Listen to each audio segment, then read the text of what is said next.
오늘 우리에게 주시는 하나님의 말씀입니다. 마태복음 6장 9절이야 13절입니다.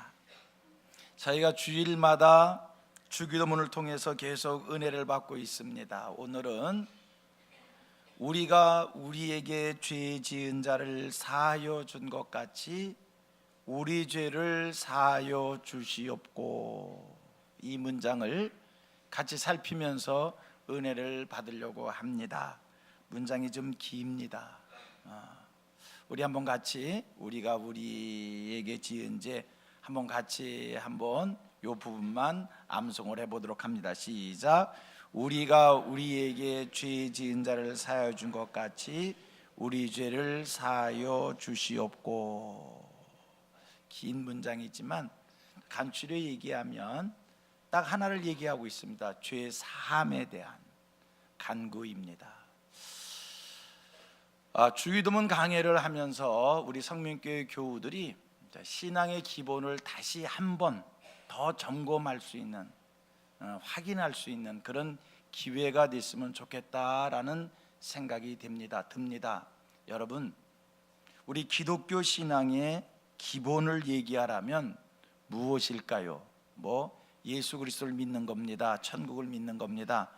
그렇게 교리적인 얘기를 말할 수 있겠지만 교리를 떠나서 기독교 신앙의 기본이 뭔가라고 하면, 여러분, 우리의 신앙생활이라고 하는 것은, 기독교 신앙이라고 하는 것은 입으로 예수를 믿는 게 아니라 삶으로 예수를 믿는 신앙생활이 된다는 것, 이게 기독교 신앙의 아주 기본인 줄로 믿습니다. 우리 성민교회 성도들은 입으로 예수를 시인하고 입으로 예수를 믿고 입으로 예수를 고백하는 그 신앙을 넘어서서 여러분들의 삶이 그리스도인이 되기를 축복합니다. 입으로는 예수의 그리스도 되심을 고백을 하지만 내 삶 속에 예수의 인격과 예수의 성품과 예수의 영성이 아무런 관계가 없다면, 여러분, 이건 우리 신앙인의 바른 모습이 아닙니다. 기독교인의 바른 모습이 아닙니다. 기독교인은 삶 속에 예수 믿는 자의 모습이 배어 나와야 합니다. 내 인격 속에, 내 성품 속에 예수 믿는 자의 인격과 성품이 곧 예수 그리스도의 인격과 성품을 흉내라도 날 수 있는 그런 모습이 배어져 나와야 되는 겁니다. 예수를 입으로 믿지 말고 삶으로 믿는 것, 이거 정말 중요한 우리 기독교의 기본입니다. 또 한 가지 얘기를 하라면, 우리가 지금 기도에 대해서 배우고 있습니다만, 여러분, 우리 기독교의 바람직한 기도, 올바른 기도가 뭐냐라고 얘기했을 때 그건 입으로 얼마나 많은 것을 구했느냐의 이야기가 아닙니다. 우리 기독교의 기도는 입으로 구한 대로 사는 겁니다. 삶하고 기도하고 이게 일치가 되어져야 된다는 거예요. 샤머니즘적인 기도와 우리 기독교의 기도의 차이가 뭔가라고 얘기하면, 물론 기도의 대상이 다르지요. 우리는 하나님께 기도합니다. 타 종교의 사람들은 자기가 믿는 종교 신한테 기도하겠지요. 또 샤머니즘적인 신앙을 가진 사람들은 어떤 특정한 대상을 세워놓고 나무에다 빈다든지 하늘에 해를 보고 달을 보고 빈다든지 그러하겠지만, 우리는 하나님께 기도하는 사람들입니다. 그리고 또 한 가지, 기독교의 기도와 샤머니즘적인 기도의 차이가 뭔가? 우리 기독교의 기도는 기도한 대로 사는 겁니다. 기도한 대로 살아야 됩니다. 같이 고백합니다. 기도한 대로 사는 것, 이게 성도의 기도입니다. 세인들의 기도와 성도의 기도의 차이가 있다면 우리는 구한 대로 사는 거예요. 입으로는 근사하게 기도해놓고 사는 건 내 마음대로 산다, 이거 기독교의 기도가 아닙니다. 기도 응답이라고 하는 것이 뭔가? 내가 기도했다고 해서 감남에서 감 떨어지듯이 뚝 떨어지는 게 아니라, 내가 기도한 것이 내 삶 속에 내가 열심히 기도한 대로 살았더니 하나님이 도와주셔서 자연스럽게 이루어지는 것, 이게 기도 응답입니다. 우리 성도들이 자녀들을 위해서 기도합니다. 특별히 자녀들의 대학 진학, 입시 위해서 기도합니다. 늘 우리 아이들이 좋은 학교에 가기를 원해서 기도하지요. 하나님, 우리 아이 좋은 학교 가게 해주세요. 이렇게 기도했습니다. 그러면 이 기도가 하나님 앞에 응답된다고 할 때 어떻게 응답되는가? 내가 우리 아이 좋은 학교 가게 되려고 기도해서 이 아이가 그냥 자기 마음대로 자기 살던 대로 막 살았는데 시험 봤더니 그냥 가고 싶은 학교 쑥 들어가지는 것, 이게 아닌 거예요. 그럼 뭐냐? 내가 우리 아이가 좋은 학교 가기를 위해서 기도를 했더니 우리 아이가 공부를 하기를 시작하더라는 거예요. 하나님 응답해 주셔서 우리 아이가 그렇게 공부에 열심을 내던 애가 아닌데, 오락을 즐기던 애가, 노는 것을 즐기던 애가, 몰려다닌 것을 즐기던 애가 그 모든 것을 다 끊어버리고 공부를 하기를 시작하더라는 거예요. 이게 기도 응답인 거예요. 공부를 열심히 하기를 시작하더니 학교에 들어가더라. 여러분, 우리 기독교 기도가 뭐라고요? 기도한 대로 사는 겁니다. 지난주에 일용할 양식에 대한 기도를 배웠습니다. 자, 일용할 양식에 대해서 우리가 성경적으로 기도했다면 이렇게 사는 거예요. 일용할 양식을 위해서 구했습니까? 그러면 육의 양식을 위해서 우리가 부지런해지는 거고요. 혼의 양식을 위해서 우리는 건전한 삶과 건강한 삶을 사는 거고요. 영적 양식을 위해서 말씀과 기도의 삶에 열심을 다하는 겁니다. 우리 영성의 풍성함이라고 하는 것은 하나님의 말씀으로 기도를 통해서 우리의 영성이 풍성해지는 거기에, 영적 부유함을 위해서 우리가 열심히 말씀과 기도에 집중하고, 그런 의미로 우리 성도들이 153 운동에 적극 참여하는 것도 이게 일용할 양식을 구한 자의 기도 삶인 거예요. 여러분, 153 운동이 뭐예요? 우리 교회가 하는 거지요. 하루에 성경을 한 장씩 읽고 5번 5분씩 기도하고 3번 감사하자. 그런 일을 하면서 내 영적 부유함을 얻게 되는 겁니다. 자, 오늘 우리가 우리에게 죄 지은 자를 사하여 준 것 같이 우리 죄를 사하여 주옵시고, 이 긴 문장을 한 편 살필 텐데, 이게 아까 뭐라고 그랬어요? 한마디로 얘기하면, 한 단어로 얘기하면 죄 사함에 대한 기도입니다.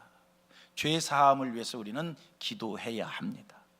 보세요, 죄라고 하는 것, 원어로는 호페일로마 이렇게 발음을 합니다. 호페일로마. 이 말의 의미, 이 말의 뜻은 뭔가? 호페일로마, 이건 빚, 채무, 부채, 이런 뜻을 가지고 있는 단어입니다. 참 재미가 있어요. 죄라고 하는 말의 의미가, 죄라고 하는 말의 뜻이 빚, 채무, 부채, 이런 뜻이 있다는 거예요. 여러분, 빚이라는 것은 갚아도 좋고 안 갚아도 괜찮은 게 아니라 반드시 갚아야 되는 겁니다. 만약 빚을 갚지 못하면 우리에게는요, 미안한 마음이 있고요, 빚을 갚지 못한 것에 어떤 책임감이 있고요, 빚을 갚지 못하면 우리가 자유하지를 못합니다. 그런데 죄가 뭐라고요? 이런 빚의 의미가 있다는 거예요. 여러분, 세상을 살다가 한번 죄를 져보셔봐요. 어떻든가요? 살다가 죄 지으면 어떻든가요? 마음에 죄책감이 생깁니다. 죄에 대한 부담감이 생깁니다. 죄의식이 생깁니다. 마음이 편안해지려면, 마음이 안정되려면 자기가 지은 죄에 대해서 어떤 대가를 지불해서, 예를 들어서 죄를 지었기에 혼나든지, 죄를 지은 것에 대해서 용서를 받든지, 그래야 죄책감이 마음에서 지워지고 죄에 대한 책임감이 지워지고 자유함을 얻게 된다는 거예요. 그렇지 않습니까? 살다가 죄를 지면 여러분 마음에 부담감 없습니까? 마치 죄를 한 번도 안 져본 사람들처럼 그런 모습으로 앉아 계신데, 맞잖아요. 죄를 지으면 부담감이 있어요. 죄책감이 있는 거예요. 죄의식이 있는 거예요. 그 죄의식, 죄에 대한 부담감, 우리가 어떻게 벗어날 수 있는가? 죄값을 치러야 되는 거예요. 그런데 여러분, 우리가 성경을 봤더니 우리 인생들은 하나님 앞에서 죄를 지었다는 거예요. 누구나 할 것 없이 하나님 앞에서 우리는 범죄한 자로 세상을 산다는 겁니다. 그래서 우리 인생들에게는요, 죄를 지은 것에 대한 값을 지불해야 돼요. 죄값을 치러야 되는 거예요. 하지 않으면 죄 지은 것에 대한 대가가 우리에게 있는 거예요. 자, 성경 한 곳을 찾아보도록 합니다. 창세기 2장 16절 17절의 말씀입니다. 여호와 하나님이 그 사람에게 명하여 이르시되 동산 각종 나무의 열매는 내가 임의로 먹되 선악을 알게 하는 나무의 열매는 먹지 말라. 다 같이 내가 먹는 날에는 반드시 죽으리라 하시니라. 선악을 알게 하는 나무는 먹지 말라. 이건 하나님이 인생들에게 주신 명령이었어요. 아담과 하와에게 동산의 각종 나무의 열매는 먹을 수 있지만 동산 중앙에 있는 선악을 알게 하는 나무의 열매는 내가 절대 먹으면 안 된다, 이런 명령을 주셨는데, 아담과 하와가 이 하나님의 말씀에 불순종의 죄를 지은 거예요. 불순종하여 선악을 알게 하는 나무의 열매를 먹었어요. 그러면 선악을 알게 하는 나무의 열매를 먹은 그 죄의 값이 뭐냐? 성경이 이렇게 합니다. 선악을 알게 하는 나무의 열매를 먹으면 반드시 죽으리라. 선악과를 따먹은 죄에 대한 결과, 죄에 대한 대가, 죄에 대한 값이 뭐냐? 반드시 죽는다는 거예요. 자, 성경 또 한 곳을 읽습니다. 로마서 5장 12절입니다. 그러므로 한 사람으로 말미암아, 이건 아까 읽었던 창세기 2장 아담을 얘기하는 겁니다. 그러므로 한 사람으로 말미암아 죄가 세상에 들어오고, 다 같이 죄로 말미암아 사망이 들어왔나니 이와 같이 모든 사람이 죄를 지었으므로 사망이 모든 사람에게 이르렀느니라. 이 세상에 한 사람으로 말미암아 죄가 들어왔는데, 죄가 들어옴으로 죄로 말미암아 사망이 들어왔다는 거예요. 죄로 말미암아 사망이 들어왔다. 모든 사람이 죄를 지었으므로 사망이 모든 사람에게 이르렀느니라. 아, 그렇구나. 인생들이 하나님 앞에 죄를 범했는데 그 죄의 값이 사망이구나, 죽음이구나. 자, 성경 한 곳 또 봅니다. 로마서 6장 23절입니다. 여기 아주 명쾌하게 확실하게 집어 말씀을 줍니다. 시작. 죄의 삭은 사망이요 하나님의 은사는 그리스도 예수 우리 주 안에 있는 영생이니라. 죄의 삭은 사망이다. 죄를 지은 값이 사망이다. 아까 얘기했어요. 죄는 호페일로마, 빚이라는 거예요. 반드시 죄값을 치러야 된다는 거예요. 채무라는 거예요. 죄를 지었느냐 갚아야 된다는 거예요. 그러면 죄를 지은 값이 뭐냐? 성경은 얘기합니다. 사망이다라는 거예요. 죽음이다라는 거예요. 인생들이 하나님 앞에 죄를 지었는데 그 죄의 값은 사망이다. 죄의 값을 치러야 될 저와 여러분들입니다. 그런데 여러분, 여기에 문제가 있습니다. 죄의 값을 치러야 되는데 그의 죄의 값이 너무 어마어마하다는 거예요. 죄의 값이 10억이다, 100억이다, 1000억이다 라고 하면 이거 적지 않은 돈이지만, 우리가 10억, 100억, 1000억이면 그 값을 치러보겠다고 우리가 발버둥이라도 쳐보겠는데, 죄의 값은 사망이다라고 얘기하니 죄를 지은 우리 인생들이 어떻게 그 값을 치를 수 있겠습니까? 죄를 지으면 죄의 값을 치러야 된다나? 우리가 알겠습니다. 압니다. 죄의 값을 치룰게요. 근데 죄의 값을 치르려고 하는데 성경은 얘기합니다. 죄의 값이 얼마인지 아냐? 사망이다, 죽음이다라는 거예요. 이거는 우리가 도저히 갚을 수 없는 값입니다. 죽음으로 어떻게 우리의 값을 치릅니까? 죄의 값이 사망이래요. 그래서 죄를 지은 인생들은 죽어야 되는 겁니다. 그 값으로 죽어야 되는 거예요. 여기에 하나님의 사랑이 나타났습니다. 우리 인생들이 죄를 짓고 죄의 값을 치러야 됐는데 우리의 힘으로는 도저히 갚을 수 없는 이 죄의 값, 하나님께서 그 죄의 값을 대신 갚아주십니다. 그게 뭐예요? 하나님이 사람 되어 세상에 오신 거예요. 하나님이 사람 되어 오신 그분이 바로 예수님인데, 여러분, 예수님이 세상에 오셔서 왜 고난받고, 예수님이 세상에 오셔서 왜 십자가를 지시고, 예수님이 왜 세상에 오셔서 채찍에 맞으시고 가시면류관을 쓰시고 창으로 옆구리를 찔리시고 못에 맡기시고 물과 피를 다 쏟으시면서 죄 없으신 그 예수가 왜 십자가에 죽으셔야 됐는가? 라고 했을 때, 우리 인생들이 죄의 값을 지불해야 되는데, 우리 인생들이 갚을 수 없는 너무나 엄청난 값이기에 하나님께서 대신 갚아주시려고 당신이 사람 되어 세상에 오시어서 십자가에 죽으신 겁니다. 예수가 십자가에 죽으신 그 죽음은 우리 인생들이 죄를 짓고 죄의 값을 지불해야 될 그 값을 하나님께서 대신 지불해 주신 값입니다.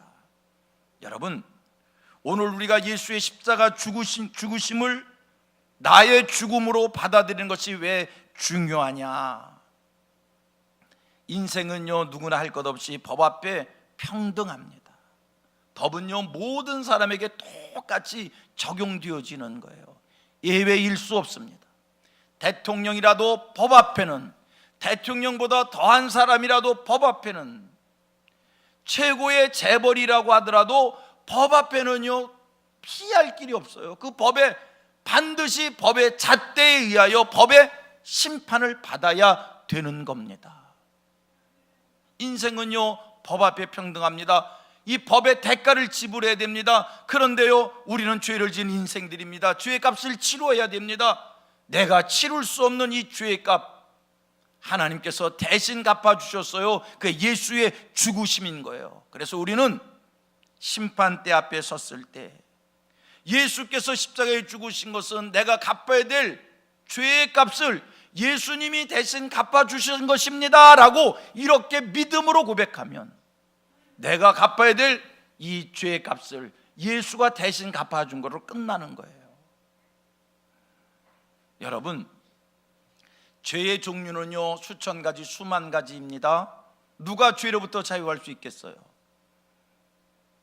아담 하와가 저지른 원죄로부터 시작해서 양심을 속이는 죄가 있습니다. 도덕적인 죄가 있습니다.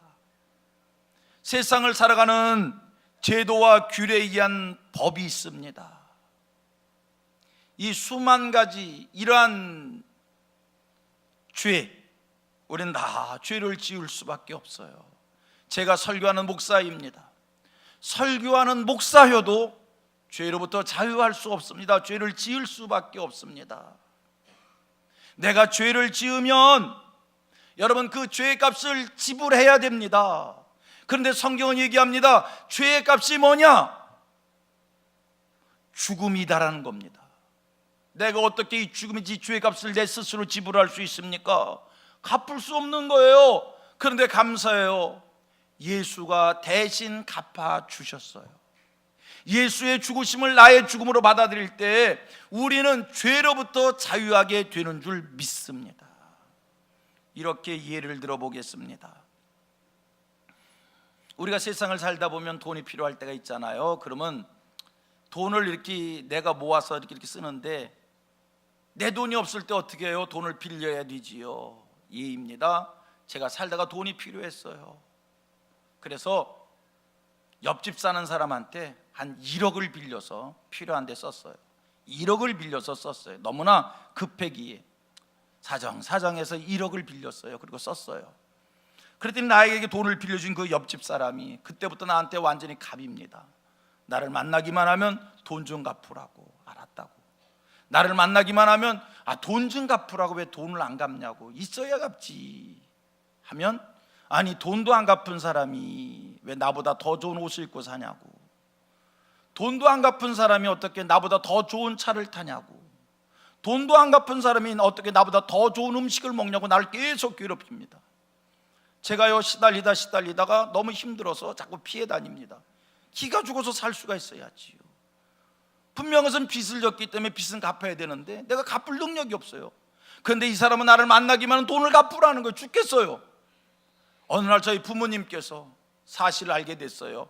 아니, 옆집 사람한테 1억을 빚 주고 이렇게 시달림을 당한다고? 그리고 우리 부모님이 그 빚을 대신 갚아줬어요.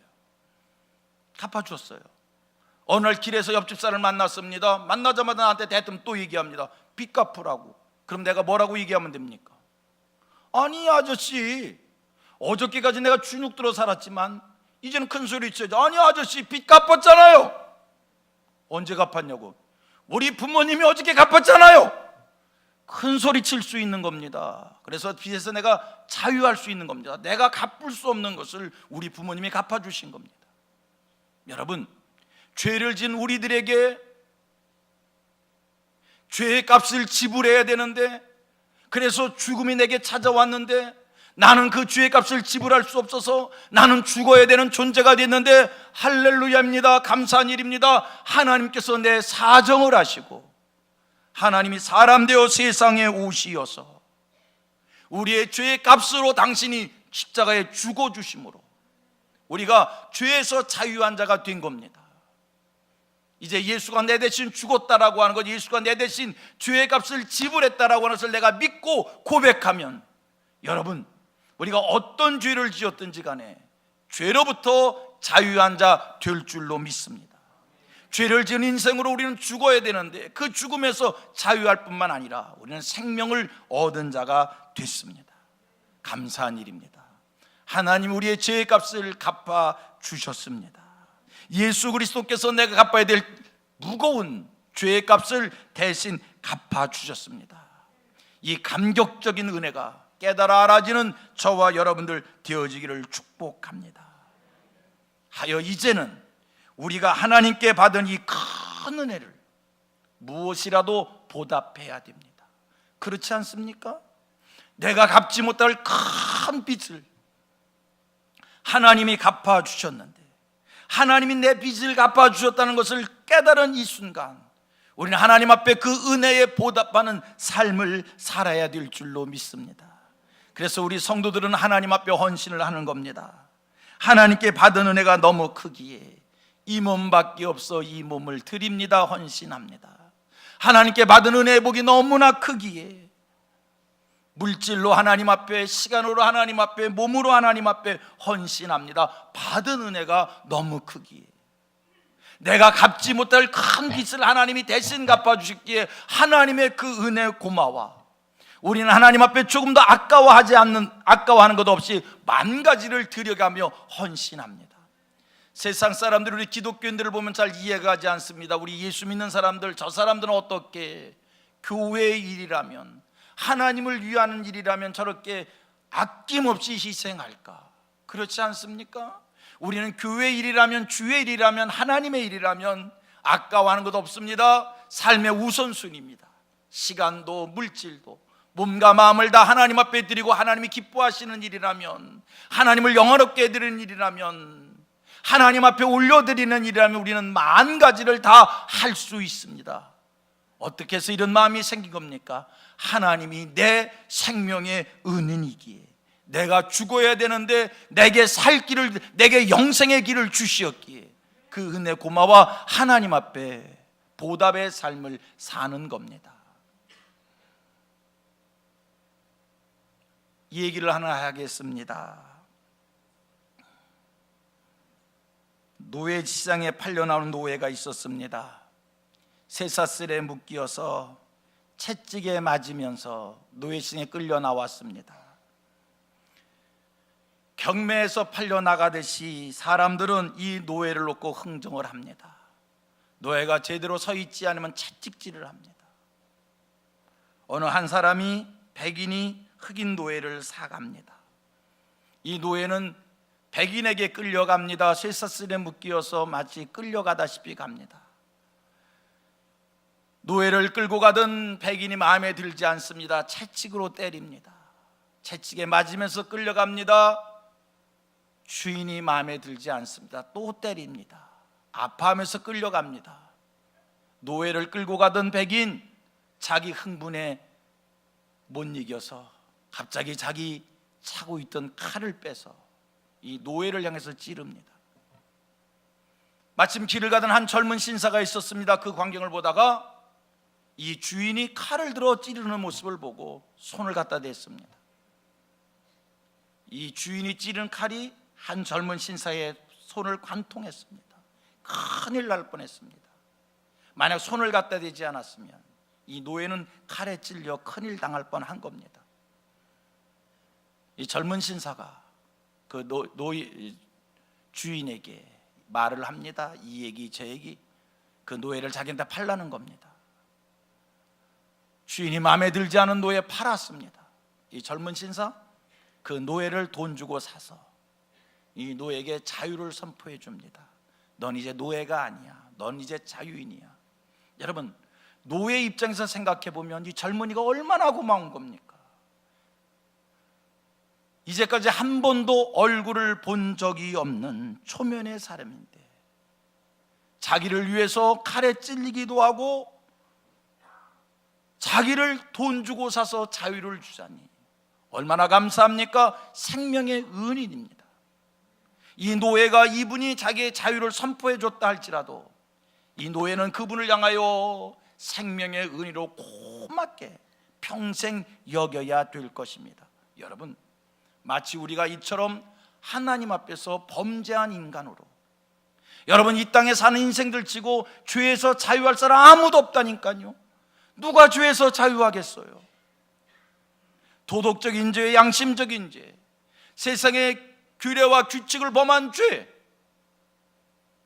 원죄, 누가 자유할 수 있습니까? 우리는 다 죄인입니다. 죄를 씻어야 됩니다. 죄를 용서함 받아야 됩니다. 죄로부터 깨끗해져야 됩니다. 죄를 깨끗이 씻음 받지 않으면 우리는 다 죄의 대가를 지불해야 될, 죄의 형벌을 받아야 될, 죽음을 당해야 될 죄인들입니다. 그 죄의 죽임을 당할 수밖에 없는 나였지만, 우리였지만 나를 위해서 예수 그리스도가 대신 죽어주심으로 우리는 죄의 값을 치르지 않아도 예수가 대신 치러주셨기에 내가 죄의 값을 치르지 않아도 나는 죄로부터 자유한 자가 됐습니다. 하나님의 은혜입니다. 이제 우리는 그 은혜, 그 사랑, 감사하여 그 은혜에 보답하는 삶을 살아야 됩니다. 여러분, 하나님께 받은 이 큰 사랑을 우리가 어떻게 갚아드려야 될까요? 내가 너희 죄를 사하여 준 것 같이 너희도 서로 사랑하고 용서하라. 이게 우리의 죄의 값을 갚는 삶인 줄로 믿습니다. 여러분, 우리는 하나님 앞에 용서받을 수 없는 죄를 용서받은 죄인들입니다. 이제 그 사랑을 갚게 되기를 원합니다. 그것을 누구에게 갚아야 될까요? 오늘 내 주변에 있는 모든 이들, 오늘 내게 죄를 범한 이들, 우리의 이웃, 형제 자매들에게 갚아야 합니다. 내가 하나님 앞에 용서받은 것처럼 이 땅을 살면서 우리도 용서하며 살아야 될 줄로 믿습니다. 오늘 예수님께서 주기도문을 통해서 성도의 삶의 원리를 가르쳐 주셨습니다. 우리가 우리에게 죄 지은 자를 용서하며 사는 것, 그것이 성도의 삶이라는 겁니다. 하나님 앞에 큰 죄를 용서받은 자들이 이 세상을 살 때 용서하며 사는 것, 이게 하나님 앞에 큰 죄를 용서받은 자의 성도의 삶이라는 겁니다. 우리 옆 사람하고 같이 이렇게 인사를 나누시다.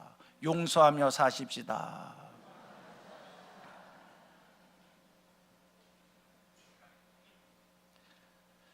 마태복음 18장 말씀을 보면 1만 달란트 빚진 사람과 100데나리온 빚진 사람의 이야기가 나옵니다. 1만 달란트를 빚을 졌다? 그건 도대체 얼만큼의 빚인가? 100데나리온의 빚을 졌다? 그것은 얼만큼의 돈인가? 요즘에 우리 물질로 한번 환산을 해봤어요. 도표를 한번 봤으면 좋겠어요. 1데나리온은 하루 품삯입니다. 1달란트는 6,000데나리온이 있어야 1달란트가 되어집니다. 그러므로 1달란트라고 하는 것은 16년의 품삯입니다. 이렇게 계산해 보겠습니다. 1달란트를 요즘에 우리 하루 일당 하루 품삯으로 계산해서 66,000원으로 계산했습니다. 근데요, 실제는 66,000원 아니에요. 20만 원도 넘어요. 30만 원도 가요. 근데 그냥 66,000원 이렇게 계산했습니다. 그래서 66,000원으로 1만 달란트를 계산하면 4조 원입니다. 4조 원이 얼만큼의 돈인지 잘 실감나지 않지요? 그냥 10억이면 알겠는데 4조 원이 얼만가? 우리나라 2017년 통계에 우리나라 1년 예산이 430조입니다. 430조 좀 넘어요. 우리 예산 430조하고 4조는 별거 아니네. 그럼 이렇게 얘기할게요. 북한 1년 예산이 4조가 안 됩니다.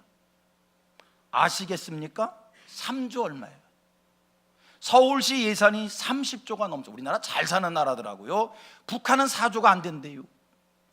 우리는 서울시 예산만 30조가 된대요. 어느 정도 돈인지 알겠지요? 100데나리온은 얼마인가? 660만 원입니다. 자, 보세요. 그 다음에 이제 내 얼굴을 찍어주세요.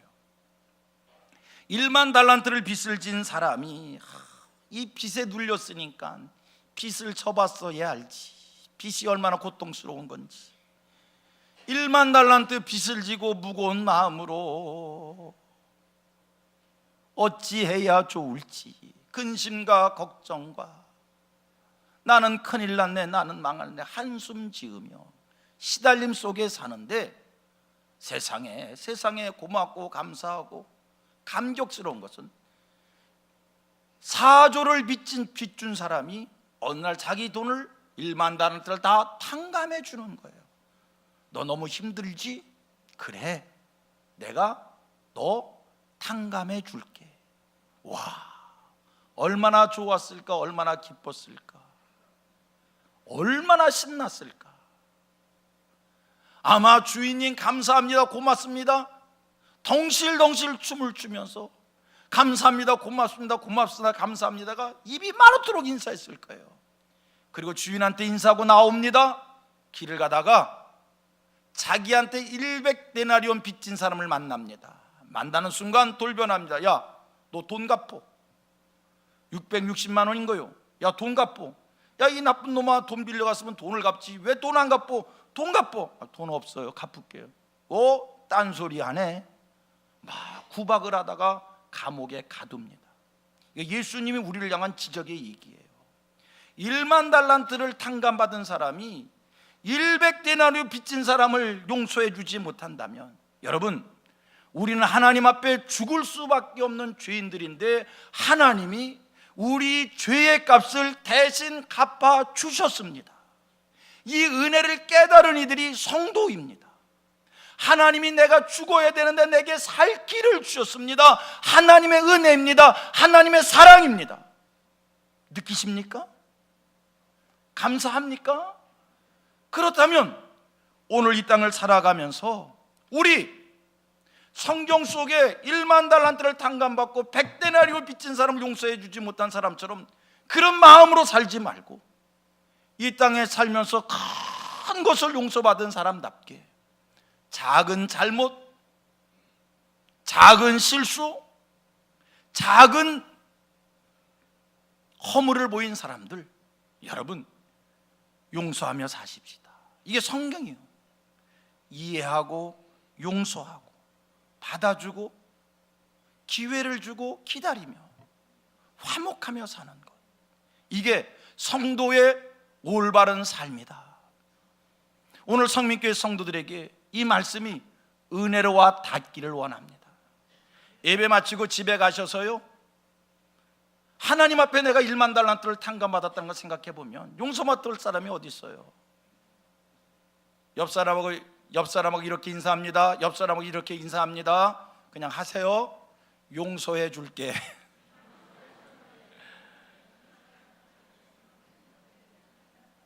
용서할 수 있겠지요?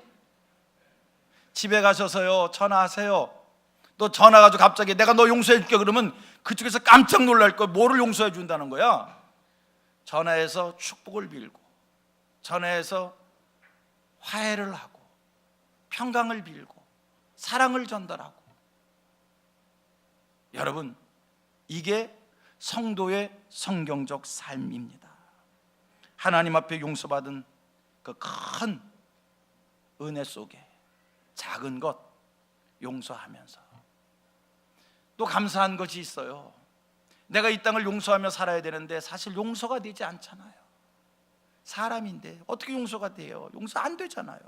그러면 하나님께서 용서할 마음을 또 주신다는 거예요. 내가 용서를 해야 되는데 용서가 되지 않을 때 하나님이 은혜 주셔서 용서할 마음도 주시는 거예요. 어느 분이 그러시더라고요. 관계 속에서 누구한테 큰 상처를 받았어요. 그래가지고요, 마음속에 그분에 대한 분노가 생긴 거예요. 그분을 만나기만 하면 자기가 얼굴이 확 달아오르고 자기한테 막 열꽃이 생긴대요. 두드럭지가 난대요. 여러분, 그럴 수도 있는 거예요. 용서하고 싶은데 너무 상처가 커서 그런 현상이 나한테 나타나면 어떡하는가? 하나님 앞에 구하세요. 용서할 마음도 용서할 힘도 하나님이 주실 줄로 믿습니다. 성민의 모든 성도님들, 성경적 삶을 살기를 원합니다.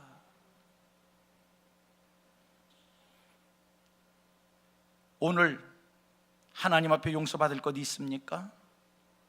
또 생각해 보면 내가 누구를 용서해 주지 못하고 어떻게 하나님 앞에 나를 용서해 달라고 그럴 수 있겠습니까? 먼저 용서하고 하나님 앞에 용서해 달라고 구할 수 있는 저와 여러분 우리들 되기를 원합니다.